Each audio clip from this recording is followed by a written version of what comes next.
path before Kratos was clear, but still, the memories came rushing back, as familiar and permanent as the blades chained to his wrists.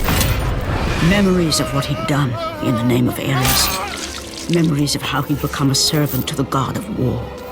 A beast, his humanity robbed and replaced only with the will to murder.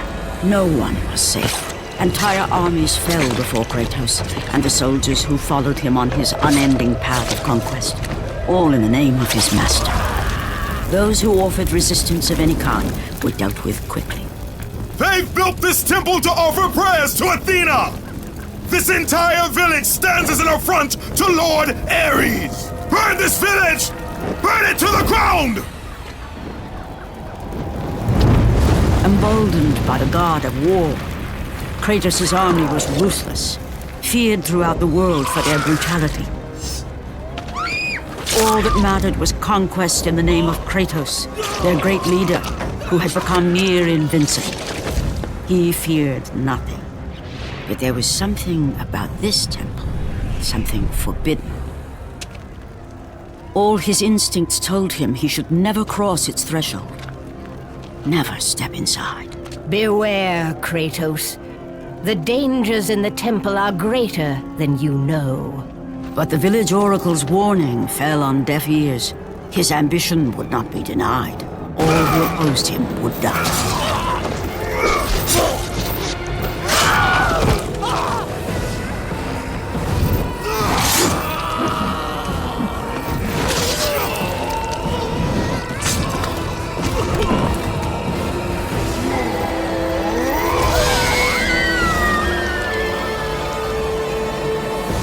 In that instant, the glory he had reveled in turned to horror. The image of his two final victims would stay with him for all his days. With that act, Kratos knew he could no longer serve his master. He had but one calling now, the death of Ares. He would murder the god of war. Ares, you will die for what you did that night.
Kratos, your quest is at an end.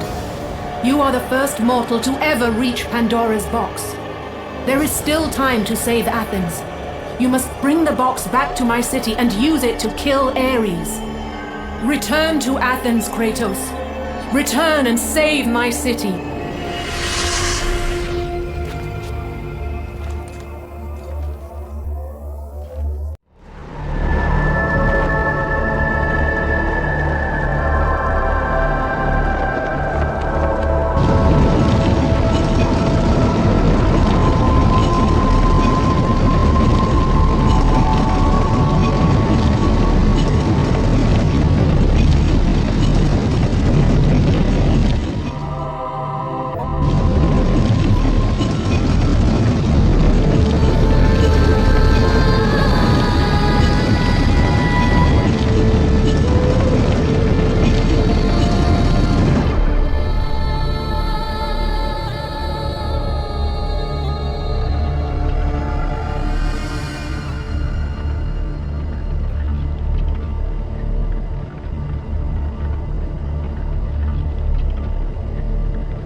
You must bring Pandora's box back to Athens, Kratos. You cannot defeat Ares without it.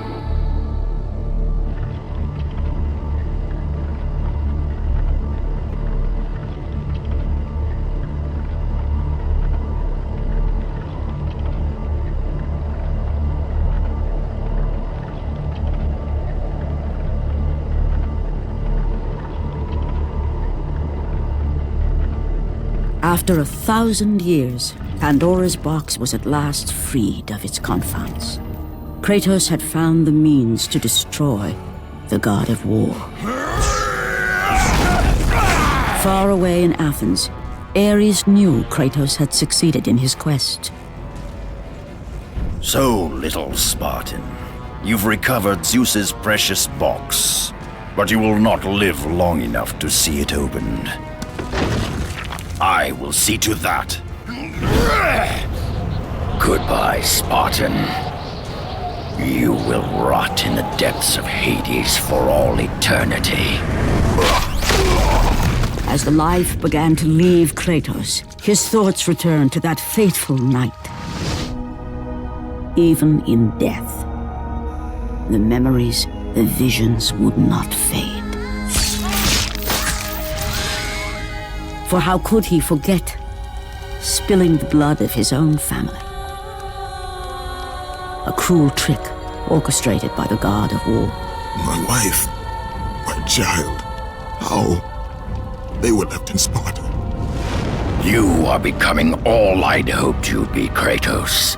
Now, with your wife and child dead, nothing will hold you back.